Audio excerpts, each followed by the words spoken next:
This episode is powered by Safety FM. This podcast is being sponsored by safetyconsultantblueprint.com. In this week's episode, we're going to talk to the Safety Justice League, which comprise of Abby Ferri, who I interviewed earlier, I believe in episode 15. I had also interviewed Nathan Braymen, which was episode 37. And those two together with Jason Lucas and Jason Maldonado are the Safety Justice League. So if you have hashtag #AskASafetyPro and you've seen that before, that is this group, the Safety Justice League. You can ask them questions and they'll give you answers from their 4 different perspectives. So in this interview, we talk about the collaboration. We talk a little bit about some things that they have come through themselves to get their own businesses or where they are in their safety career. And then also I asked them a couple of questions so I could get a live version of Ask the Safety Pro. And then at the end, I gave them some tips to help them if they decide to grow their business and to get it launched. So stay tuned and you'll have a real fun time with this interview like I did. So we'll have a word from our sponsor and then we'll be right back. And then after the interview, stick around for the tip of the week. Are you tired of actually going to a safety event and it's extremely boring? Well, let's go ahead and change that moving forward. Reach out to our team here at Safety Focus Moment and let us make your next event extraordinary. We can provide you anything from guest speakers to full-blown workshops. To find out more information, go to safetyfocusmoment.com. That's safetyfocusmoment.com. And don't forget to tell them that you heard it here on Safety FM. I'm Nate Braymen, known as Redbeard on LinkedIn. I started my safety career actually back in the Marine Corps. I started as a firefighter in the Marine Corps. I was a crash crew airport firefighter, essentially. Ended up getting injured and had to make a choice. They said, you can either stay in the Marine Corps and not get promoted because I couldn't do my PFD, my physical fitness test, or I could ask them for a medical discharge, which is an honorable discharge, and then go on about my way. And I figured I'll just do that and go back to school and get on with my life. And so went to DMAC, Des Moines Area Community College, just to get a fire science degree. I figured maybe I could build on my fire certifications and become an arson investigator one day. As it turns out, those arson investigator jobs are far few in between, hard to find, and typically people that are in them stay in them for a long time. So there are not many jobs like that available, and usually they're filled with, police officers who are about to retire or firefighters who are about to retire. And so I thought, okay, well, scratch that idea. And started looking at the local university to say, well, I know I want to continue on, use my GI Bill, get educated. So I decided to look at what was offered, and I thought I got to try to build on what I've already built. And occupational safety popped out at me, and I looked into it. I thought, well, you can make a good career here. So that's what started me in that direction. I got my bachelor's degree, and I got my master's degree in occupational safety, and I was hired out of college at a company called Berkshire Hathaway Energy, and I've been there ever since as basically a corporate safety manager. And so, so the corporate safety world is not for everybody, but it does provide a good kind of unique perspective. I get to work with several businesses. It's a very large company, 23,000 employees. So I get to work with safety teams at all different businesses from all over the world, and in a lot of diverse industries. So, it's ideal, it's mostly utilities, but we also have Home Services of America, which is a massive real estate company, and they're in all 50 states, pipeline, natural gas compressor stations. There's all kinds of renewables, and then there's transmission, distribution, and power generation, and like gas line cycle, all kinds of different things going on. So it's really good for me. It's been really good for me because I get to see what works and what doesn't, and what types of cultures there are, what different types of management styles there are. And it's fortunate for me because, I grew up with an older brother who was a bit of bit of a trailblazer, and he put my parents through hell. And so I got to see all the things that he did that were bad and learn from them. No, and so, no, I won't do that. yeah. Oh, yeah, exactly. Oh man, I cause and effect, and I learned I don't want that to happen to me. So, so I learn a lot, just as much from what doesn't work at these different businesses as I see what does work. And so, yeah, so now so that really helps. Good. Yeah. And I feel very grateful to have run into the rest of the Safety Justice League, Abby, Jason, and Jason. We've all come from different locations, but, now that started putting more time on social media and LinkedIn, we paired up, and I think we have a lot of good things to look forward to. Excellent. So I'm going to skip to Abby because I know you got the shortest amount of time in us. So go ahead and let everyone get trained to your voice. Sure. My name is Abby Ferri, and I started in construction. So I started right out of high school working for a construction office and learned about safety as a career path. So when I was in college, I was fortunate that there was a master's program in safety at the college I was doing my undergrad. And so I went right into a safety master's program, not really thinking that there'd be so much difficulty or adversity leaving the college system and going to work right in the field, that people aren't really that excited to work with a college grad, especially one that just graduated with a master's in safety. It can almost be a deterrent. So I've worked in construction since the beginning, and I have worked in various roles from director of safety to site safety and health officer at military projects in Southern California, to working in risk control consulting, always focused on construction, to consulting on my own, and now consulting with a firm. So lots of experience and background with various types of construction, but it's weird. My entire career, just somehow I've ended up staying in construction. It's the place that I feel that I fit the most. And there's, silly reasons for that, because I like to just wear jeans and boots and be outside all day. Also, just really enjoying the challenge that different job sites provide. Excellent. And I know you're extremely active in ASSP as well. So that also goes down into the resume, right? Yes, totally. Along the way, well, actually going back into college, because the school I went to, the University of Minnesota, Duluth, we had a student section of then the ASSE, now the ASSP. And so ever since I was a member of ASSE, I have always served in some kind of peer leadership role, starting with my student chapter where I was the chapter secretary. So through my different positions with different companies and travel to different areas, I've always been affiliated with a ASSP chapter, and almost always in some kind of elected role. I don't know why that is. I always just end up volunteering and running and raising my hand. Because you can't say no when people need help. So that's it. I guess so. Yeah.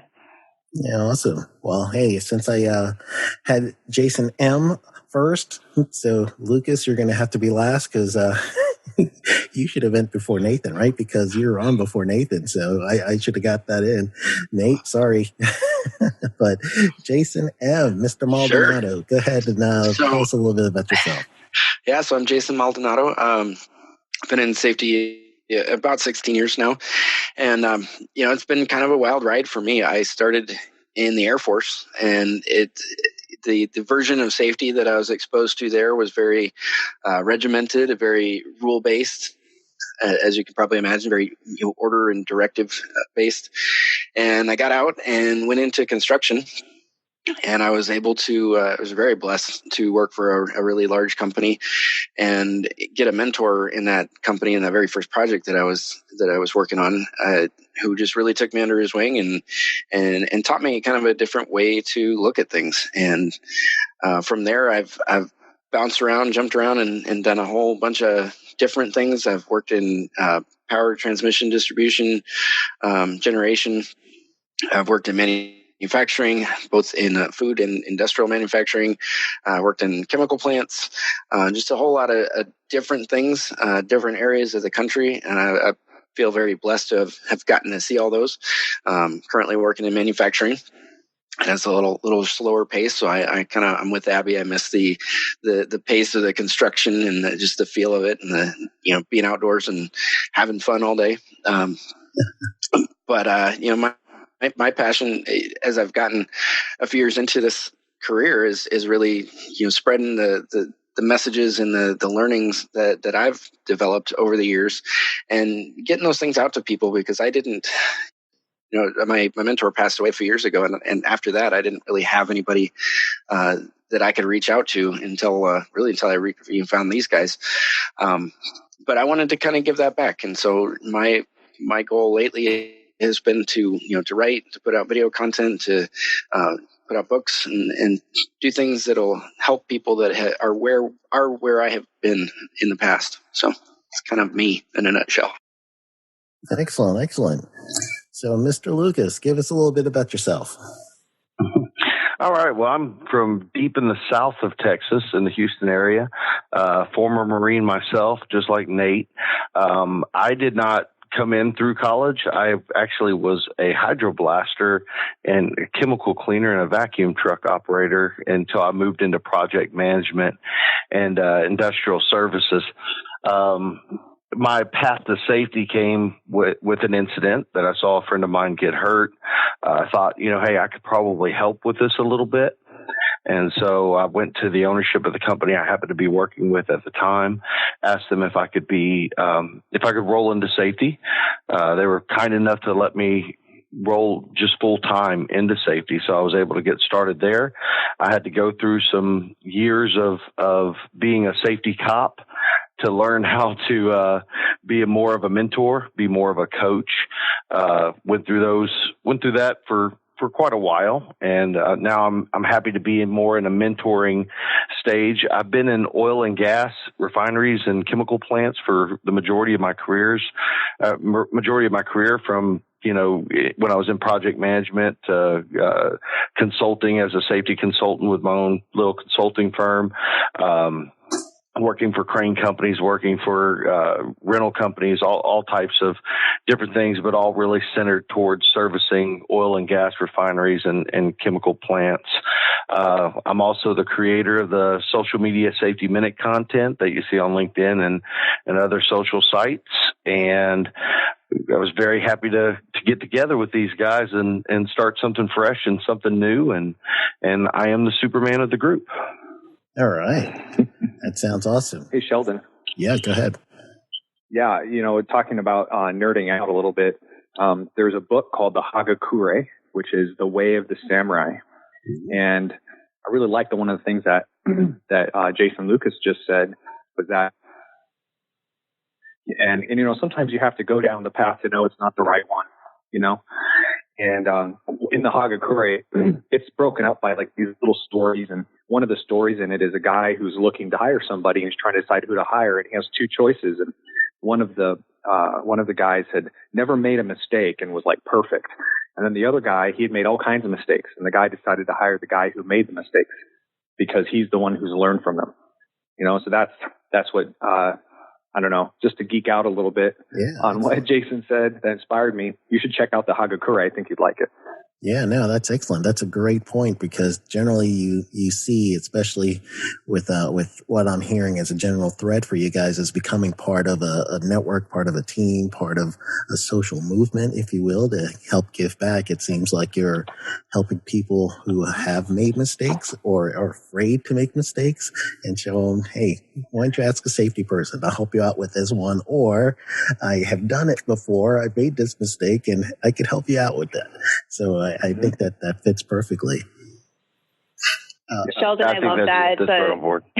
I think we're all excited about the mistake part, because we've all definitely gone about things the wrong way. And I love that Jason is open about, being a former safety cop. I think we've all kind of tried on that hat or badge and realized that that's not the way to go. But I think, Sheldon, you just gave us an idea for one of our Ask a Safety Pro videos.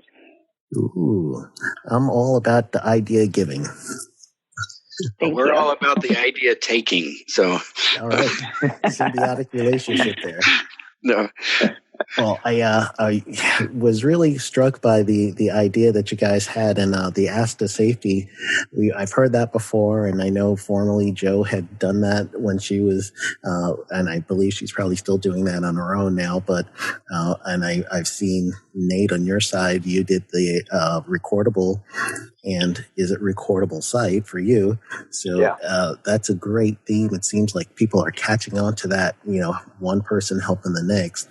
So in your capacity as a group, what kind of dynamics have you guys seen so far? And I say guys loosely because I know we don't have all just guys. So maybe I should start saying girls and then do it like flipping the gender role there because we're all. Oh, that's funny.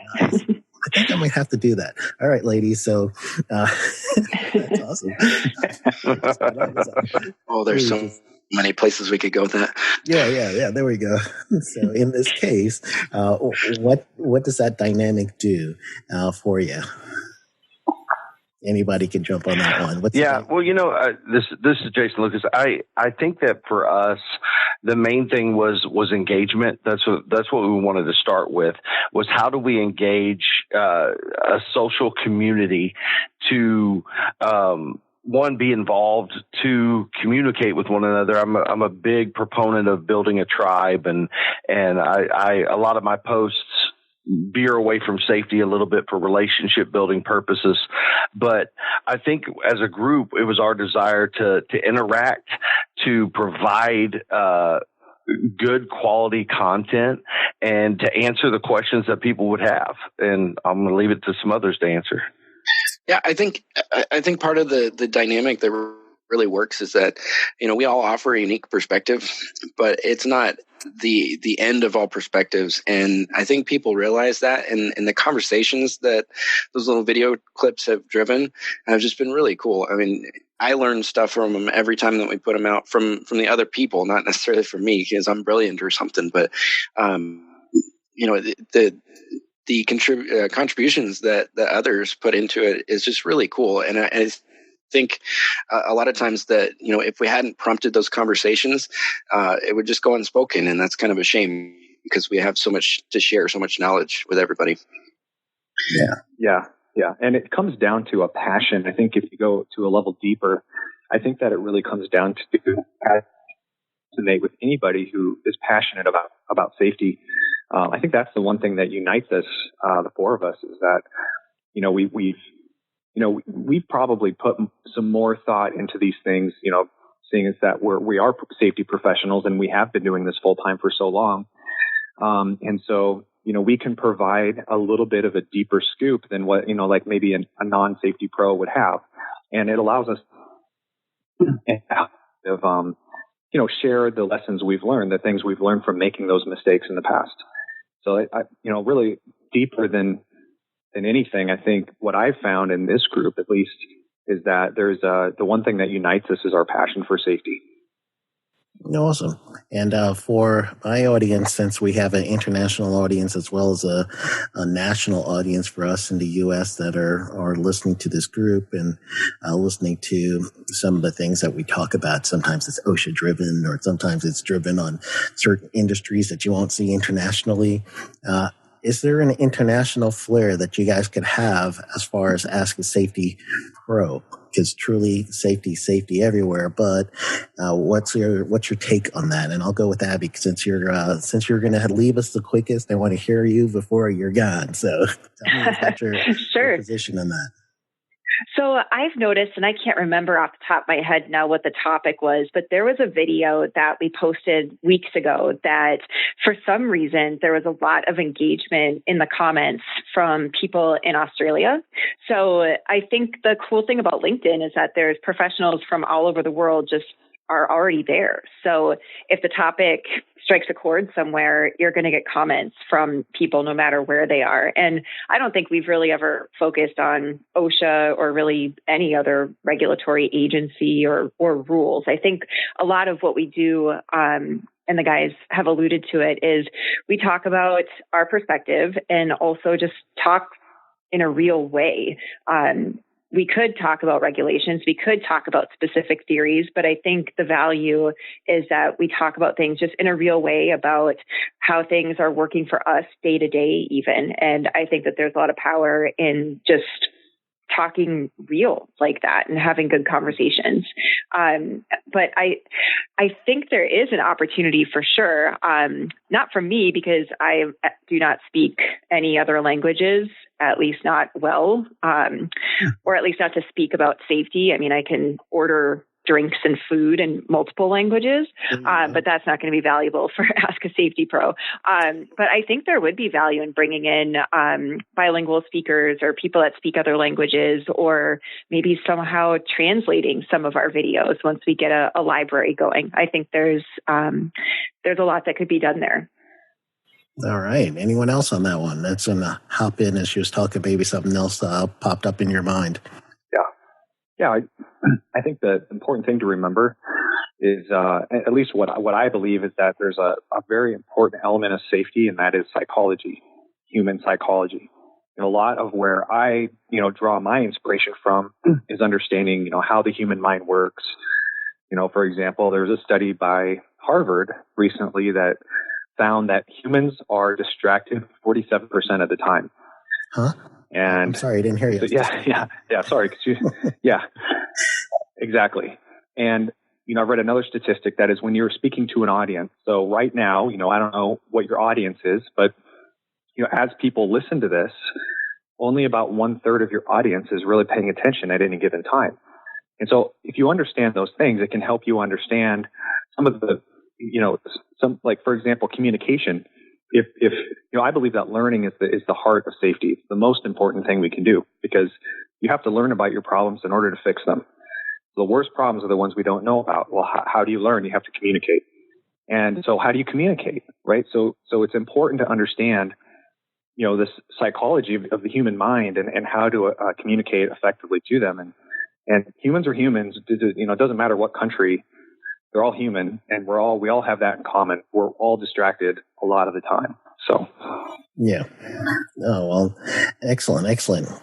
So I also think that for the thing that you guys have really been doing that I found that's really great is sometimes in a safety voice, especially if you're the safety officer and they see you week in, week out. It's almost like a football coach or a basketball coach or whatever. You're like, all right, coach, I know this is the last time I have to hear about you, fourth quarter, and when you were playing and, you're down by 2 and you ran this play, and I don't want to hear that anymore. And then they tune out that voice. So when you have many different voices speaking about safety, I believe just that nuance itself is valuable.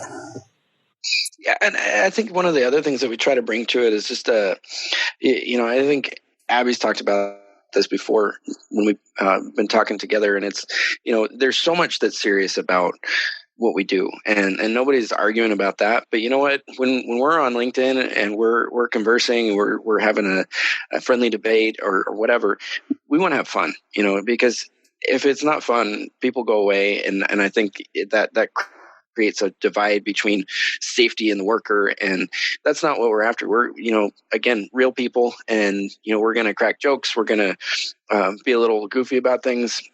We're very serious and very passionate about it. But if that's all you do all your life, you're going to be pretty miserable. So I think having fun is another really big part of what we do too.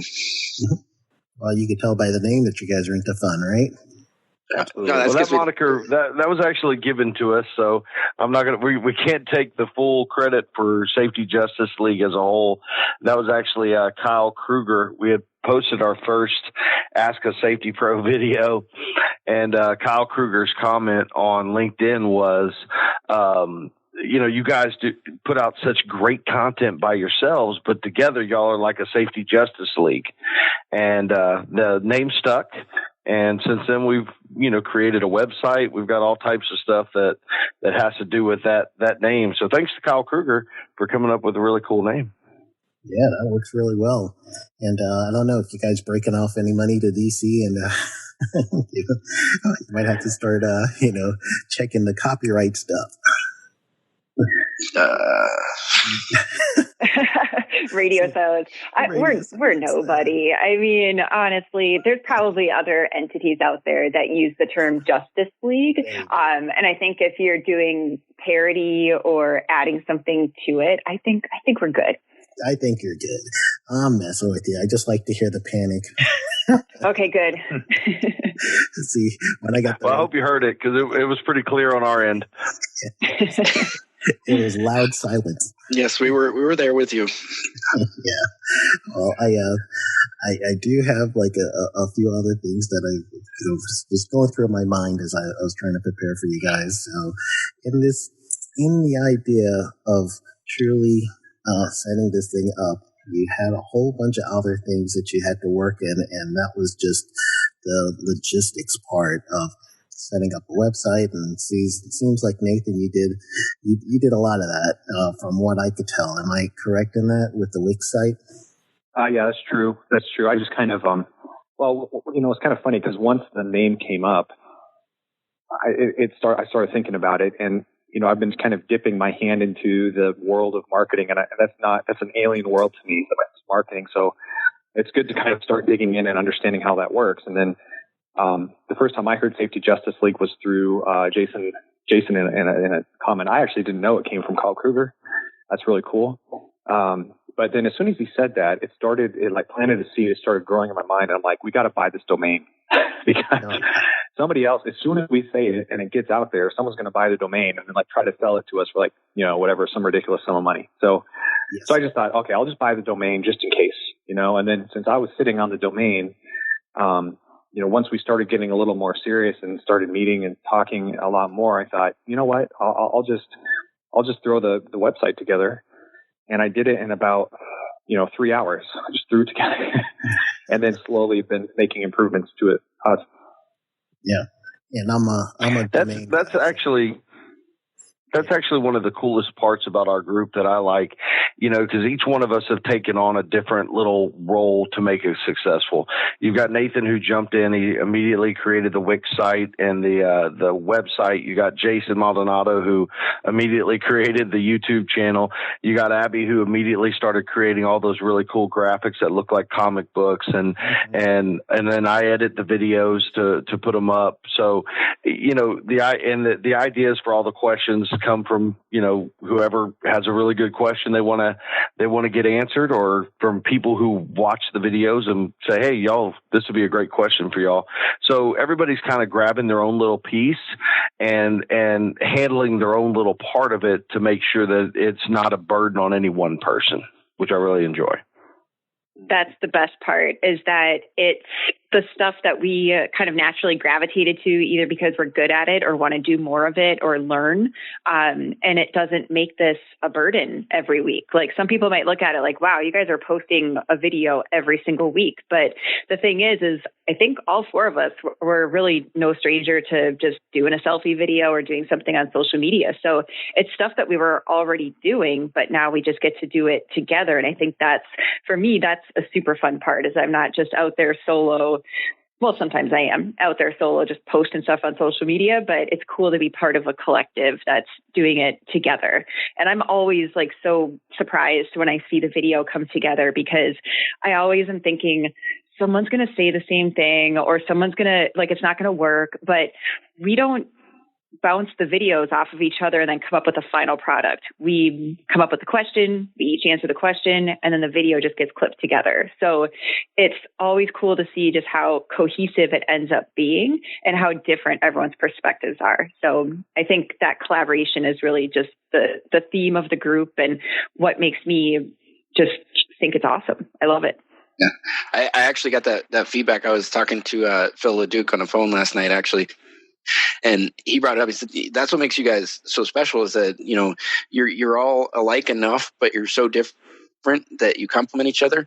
And, it makes it something that people are kind of interested in seeing. You want to see, what's Abby's perspective, what's Jason's perspective, what's Nate's perspective.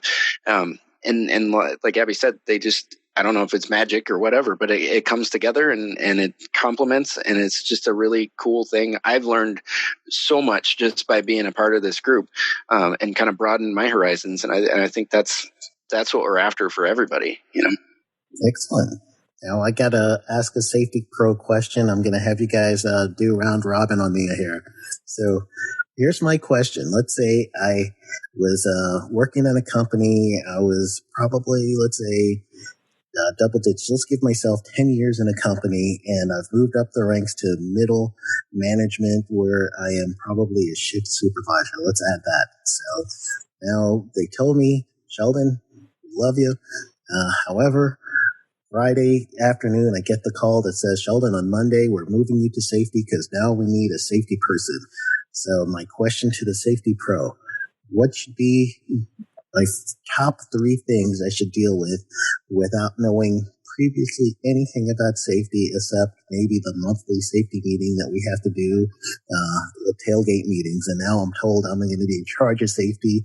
And I got a group, let's give us a nice medium-sized group of 200 workers, and let's throw us in manufacturing. How's that? So I could give you more context. So manufacturing plant, 200 people. I'm the supervisor, but now I'm stripped from supervisory. And Monday morning, I'm starting safety, and we've never had safety before. And now I go, all right, what do I do? What's my 3 things I should look for? Okay, I'm going to start just because I want to make sure that I get my answers in. First things first, that person needs to go to whoever they're reporting to and get an outline of what expectations are. Because if you don't know what those expectations are, you're never going to meet them or exceed them. So you have to know, first of all, so open that line of communication to understand what those expectations are. Number 2, you want to make sure that person understands that they have now moved out of a disciplinary role and they've moved into a service role. So it's not about finding the negatives. It's about finding what's working and then helping the employees to work even harder towards improving the little opportunities for improvement that they might have. And the last is just be yourself. Don't try to mold yourself into what you think safety is. Just be yourself as a safety person. And that's mine. All right. We got Lucas down for one. Nice. Yeah. Okay. Redbeard's turn. All right. So I really like what Jason said about communication. As I mentioned, I think learning is the heart of safety. So the goal of lead is to learn. And in order to learn, you have to have communication. So you want to develop some goals, but you're going to have to do that by communicating with the employees. Figure out what it is that are the hazards in the workplace, because I guarantee you the guys working on the front lines know that better than anybody. And then set goals with them. So figure out where you are. Think of it like a map. You're on a road map. And let's say, like, I'm in Iowa. If I want to get to Florida, I start from Iowa, right? So you have to have the you are here. You have to know where you're starting from. And then you're going to set your goal. Let's say I'm driving to Florida. So then we say, this is how we want to get there. And then to get from point A to point B, to get from Iowa to Florida, now you have to create a journey map, like a road map that it's going to be multiple steps. You can't just do it in one step, right? So you're going to have to create your road map. You can call it a journey to excellence, right? That's the term I really like. But you have to do that in collaboration with your employees. So communicate. You have to build communication channels. That can be like safety committees. It can be, messages that go out to employees every day to bring their fork that they can respond to. My favorite is the near miss hazard recognition good catch reporting, to allow employees to report what they see, and then you can respond to it and react to it. And then finally, you have to, the employees themselves are going to be the ones that govern themselves. So you work with them, you let them take ownership of it. And then you're there to facilitate. You're in a service role, just like Jason said. All right. We got Redbeard on the record. Who else? Jason, we don't have to fight. You can go. I was going to let you see. We're too amiable. All right. Go for it. All right. So without repeating anything that the previous have said, I would say, Sheldon, you set it up for us really well. So this person's going to go in, and I'll compare it to a situation where I was sitting in a forklift train-the-trainer class, and we were going through the presentations, and this supervisor had been a supervisor for 25 years or so, got up and he was just scared to death to speak in front of anybody. And he goes, I just don't know what to tell them. I don't know what to say. And I stopped him, and I wasn't the teacher, but I stopped him and I'm like, man, you've been doing this for 25 years. You know how to operate a forklift probably better than every single one of your guys. Just tell them what you know. And so that would be my first one, is play to your strengths. I mean, you've been successful in a role as a shift supervisor. You know all the people. I mean, there's so many obstacles there that are already overcome by virtue of just having been there for so long. So know what you're worth, I think, is the biggest thing for me, and play to those strengths. The second thing I would say, and this is crucial, you got to go find your champions. And, it sometimes they're the unlikely ones, but I had a welder that was this old, grumpy, angry guy that nobody wanted to be around. And we tried to do a soft tissue injury prevention program, and nobody wanted to do it until I looked at him one day and I said, look, I think your shoulder's pretty sore. I can just tell by the way you're kind of favoring it. Would you try this? Would you see if it's something that'll work? And he tried it. He loved it. And then as soon as old grumpy welder guy became the champion, everybody else wanted to do it. So you got to find those people that are going to be your voice. And then I think the third thing for me is you have to, especially somebody who's never worked in this field, you got to understand that it's going to be lonely sometimes. It's going to be hard. You're not always a rock star. It feels great when you are, but those down moments come. So you have to find somebody that's going to be your mentor and sort of your rock and your guide to get you through those rough spots when you need a little bit of advice. So that'd be my three things. All right. Well, process of elimination game. I think we're down to one. Yep. So, Jason Maldonado, the last couple of things that you said that just got my mind going so much, but I have the fortune, I guess, to go last. So what I was doing in my mind is like categorizing everything. So Sheldon said three things. So I was thinking three things as far as personal perspective, and then the external perspectives to the workers and external perspectives to management or corporate. So the personal perspective, what Jason Maldonado just said is completely right on, that you need to find some support, but also maybe like what Jason Lucas said, going to management to find out what are the expectations, and along with the expectations, what's the support? So if someone's coming from a production role going into safety, they are going to need some kind of support in which maybe they're going off site to take some classes, or they're given the ability to join some association to go and network with other people in the safety profession. So I think that would be key. And then to level up into the external with the workers, finding the champion, I think, or finding several champions is something that's like next level. That's difficult. And I think us on this call, we are probably good at this, while this isn't something that would come naturally to other safety professionals potentially, where we're able to identify people that either, like Jason Maldonado said, that might be grumpy. And I love that because I've used that term myself. And I always am looking for the grumpiest person, because I think if I can convert them or get them on my side and get them to say what I would like to tell the workers, that I win. And when I win, we all win. So it's not just selfish. So I think those external factors to the workers, especially if the person's coming from production to now being in safety, it's key that it's understood that they're not shoulder to shoulder with those folks anymore, that there is a difference and that their role is different, and that there's going to have to be some parameters set about how this new safety person now goes about things. And then the third thing I had personal factors and then external factors to the workers. And now the third thing is external factors to management, to the company. So understanding that the person came from production, now they're doing safety, they may not be super well versed on how to speak to upper management, up to CEO executive level. So that could be a challenge, and that could also be another opportunity to find champions. So just like there's champions amongst the workers in the field, you can find champions amongst executive and management level leadership as well, that can start to take the safety stuff that you're saying and say it in more places even when you're not there. So that's my quick three things based on trying not to cheat and listen to everybody else. I know. That doesn't work well because now now I have to get you guys into a soundproof room and then really do this again, right? Well, this is the first time we've ever heard each other answer in real time, so we're nice, excellent. Well, let's do this one in reverse order. I got another one for you that I'm trying to cook up in my mind, so I'm trying to give it context as I'm thinking about it. But let's say, and again, reverse order. So we're going to go Abby, Jason M, and then I believe Lucas, and then end with Redbeard.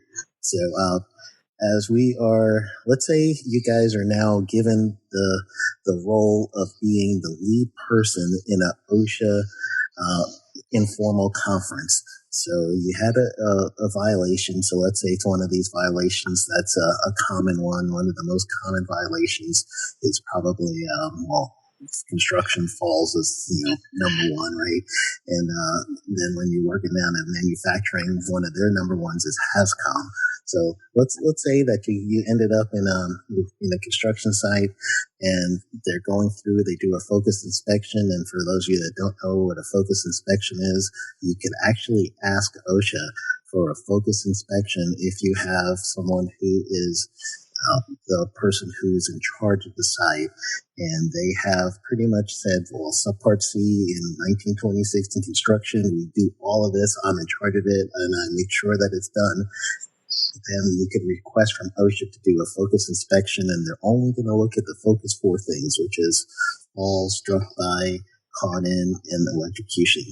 Yeah, so let's say you qualify for a focus inspection and you failed. You got a violation on fall protection and a few other things, and now you have to go into the informal conference with OSHA. What's your game plan leading into that informal conference, even without knowing what the violation is? Just the overall thought process of my game plan as the lead person. And this will be the safety consultant too. So you're helping directly my audience here too. So go ahead and Abby, starting from you, ending with Redbeard. What's your advice for this person? Sure. So I've actually been in this situation before where we had, now that I think about it, we did also have a fall citation and the HAZCOM to go along with it, and some PPE related things to what was related to the HAZCOM. So this might be cheating because I've been through this before. So give your philosophy then. Give us your philosophy. Yeah, there you go. Okay. So the only reason that we were in the informal conference is because the citations, it's not that they weren't fair, but they weren't accurate. And I had proof and support to back that up.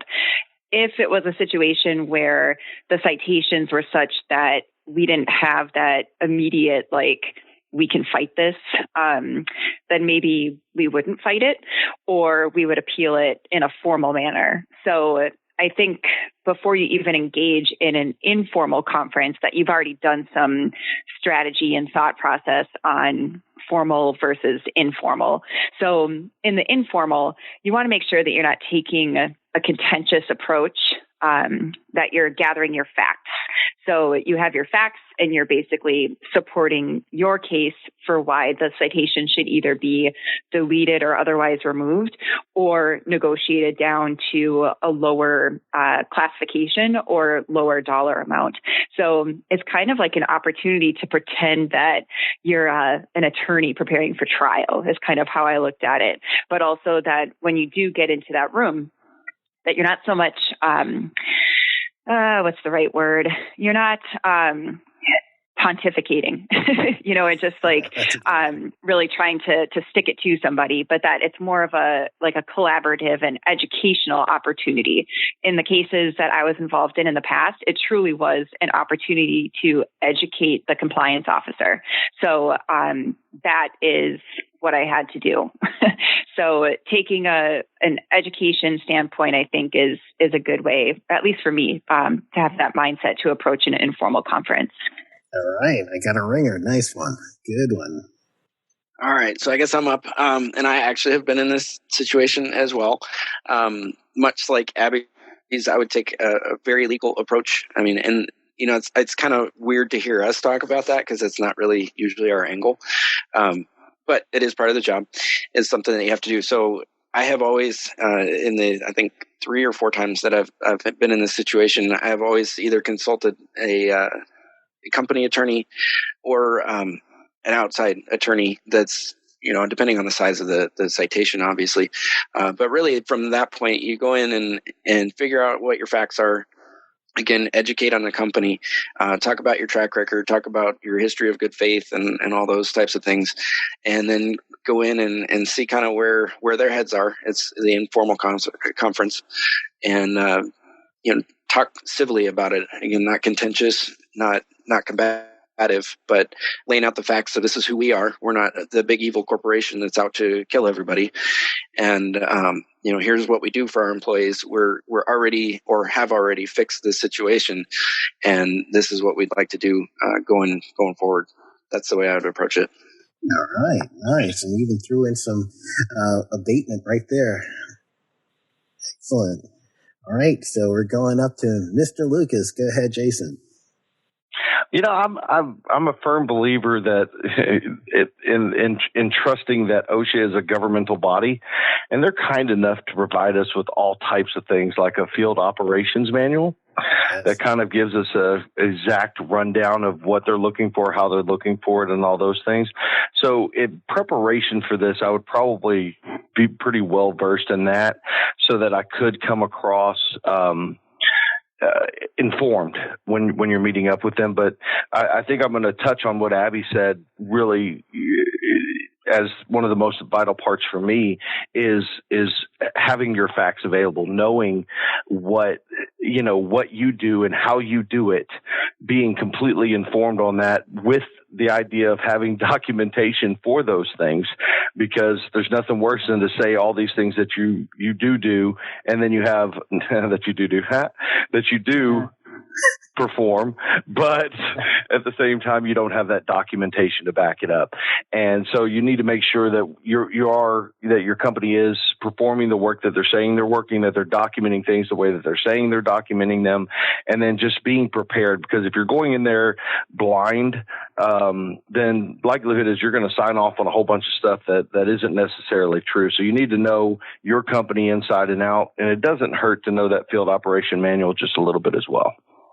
Yes, excellent. And for you guys that are listening and you're not familiar with the field operation manual, it's in go to OSHA.gov, type in FOM. I believe the most recent is 163 is the most recent right now. And what that is OSHA's playbook.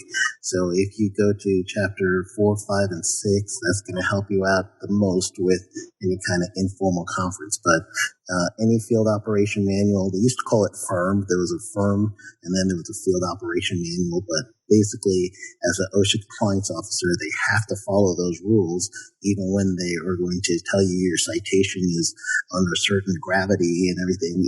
It comes for a reason, and it's a legal document that they could use as citable and provable. So you want to go to OSHA.gov, type in FOM 163, and you might want to print that at work because it's a pretty lengthy document, so you don't want to use your own printer for that one. So, all right. Yeah, it's 325 pages, Sheldon. Isn't it crazy? It's lengthy. So, Redbeard, you're up. Yeah. Gosh, what else is there to say? I'm going to emphasize some things. Well, Shane Peters, my good friend, always talks about legalism and how that's just not the right mindset to approach things in. And my own personal philosophy is my goal is to learn so I can prevent injuries and prevent people from things from happening to people.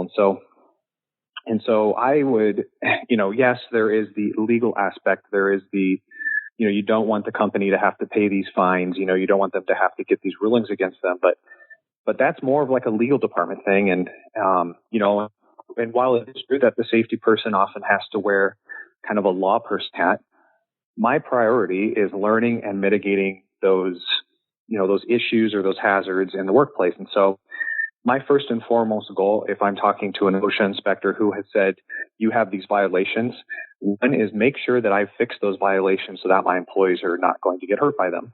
And I think that OSHA really appreciates that too. If they say you have these problems and you respond to them immediately, right? So that the general duty clause is that the employer is required to provide a workplace that's free from recognized hazards. So if OSHA says this is a hazard, regardless of whether or not it's true. I mean, I don't know what the situation is. It's hypothetical, but the most important thing I'm going to be worried about is that I've now mitigated those hazards. And then if you can turn around and show that to the inspector, hey, look, you cited these things, we've investigated them, we've already got them addressed. I think that's going to go a long way in that experience. Absolutely. Cool. All right, you guys, now that I got a round robin of you guys, so that's awesome. Thank you so much for playing. Thank you for playing along. You just won a year supply of rice-a-roni, the San Francisco treat. Right. Did you even have that anymore? Nice. I'll take Jason and Nate's. They don't eat carbs. Oh, there you go. That's true. Yeah, that's true. It's true. You got the I'll have you send it to our P.O. box. That's funny because my wife and I, they call us flexitarians. So basically you could choose to eat more vegetarian than anything else and vegan if possible. But every time I'm in Houston quite a bit. So I call it Texitarian because there's like hardly any places to eat in Houston with the vegetarian option in Texas, any of it. And so next time I'm in Houston, Lucas, we gotta hook up. Yeah, absolutely, man. I'll take you to some non-vegetarian barbecue places. Austin is about your only place in Texas that's really going to be centralized on vegetarian. That's where my son lives. So it's very interesting when we go to meals together because he's a vegetarian and I'm a carnivore. So trying to figure out where we're going to eat together. It's mostly Mexican food, so I can get fajitas and he can get cheese enchiladas or whatever it is he eats. Absolutely. That's really what I end up doing is going to Mexican and get veggie burritos. Do you want to be a safety consultant? Listen to Dr. Jay Allen of Safety FM give his experience after taking the Safety Consultant Blueprint course. I have actually done research on different consultants and looked at different consulting courses and so on. There is a pretty fancy, very expensive consulting course that is out there. I have actually purchased the consulting course, was interested in it. It has good information, don't get me wrong. But you have a consulting course that really drives people onto focusing on safety and how to become a safety consultant. I will tell you on your particular course, there was better information in that particular regards than the other consulting course that was more of a generalist form.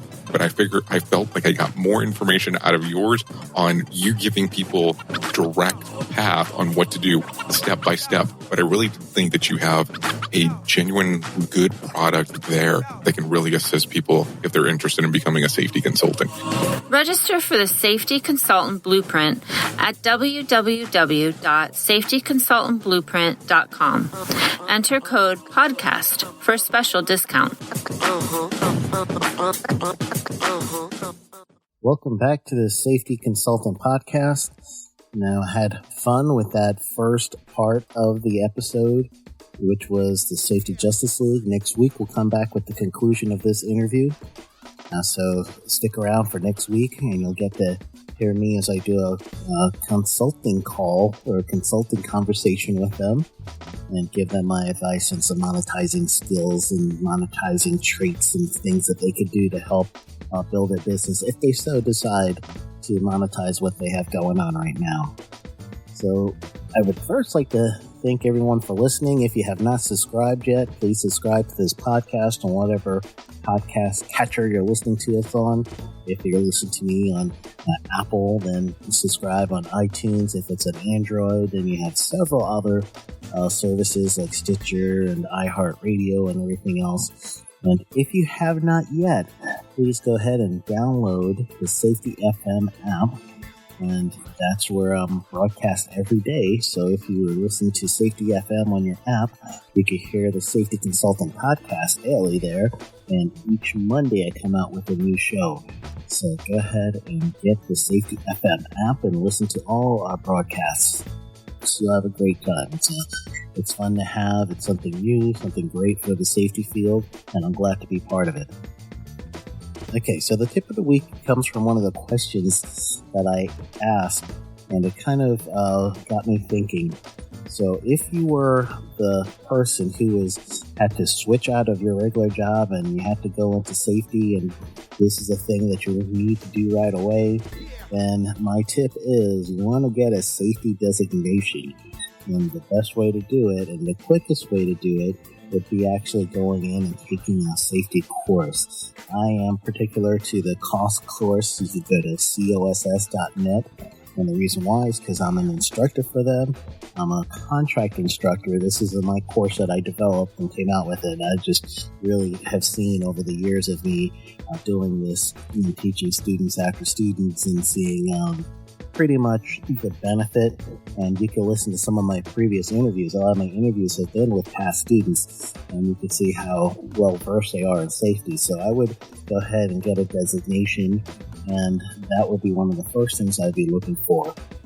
And the other question I asked them was regarding if you had an informal conference with OSHA. So I truly believe that if you are going to do an informal conference with OSHA, you really need to have all your ducks in a row. First and foremost, do not bring an attorney with you. If you bring a lawyer or attorney with you, you're not going to get the response that you really would like, because they're instructed to just, without having their attorneys there present, they can't really make any concessions or anything else. They just have to listen, take notes, and that's pretty much all you're going to get. You're not going to get much of a resolution. So you want to go with a consultant. And those of you that are consultants, that could be a service that you could use. So one of the services as being going out there for doing an audit, you really want to price it right. It's a very important service that you can provide. I would price it. Some people, I know one consultant who does a flat rate, I believe, of $2,000 and then a percentage of the discounted amount. So therefore, I think he gets 30 or 40% of whatever is discounted for what OSHA citation is. So imagine you get a $100,000 citation and you pay $2,000 to somebody, and then 20% of that as a consultant, or 30% of that as a consultant. That'd be awesome, right? So anyway, price it the way that makes sense for you. And then you really want to look into the field operation manual. And at the time of this recording, the field operation manual number is 163. So dig into that, see how you could find some ways for your actual client to get some breaks. And then just really dig into that citation, and I would go back to compliance letters and everything else, and histories, try to abate as quickly as you can the issues, get a plan forward written out of what you're going to do with the client and how they won't have this happen again, and then go ask for, first and foremost, a reduction from your area office, and then reach out and say, hey, can you guys run this by regional, and see if you can get a reduction with the regional office as well, which will give you an additional amount of money off. So I know I gave you guys 2 tips for this week, but those are the 2 questions that we asked during this interview. So stick around next week, though, and the best way to do this is to subscribe, and just go ahead and subscribe to this channel or to this podcast, so that if I do another special announcement, that you will be aware of things that are happening. So thank you again, and enjoy the rest of the week. Have a good week. Go get in, and I'll see you on Monday.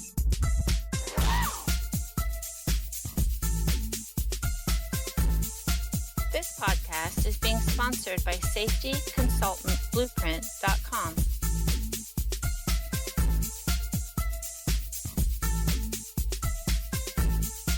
This episode has been powered by Safety FM.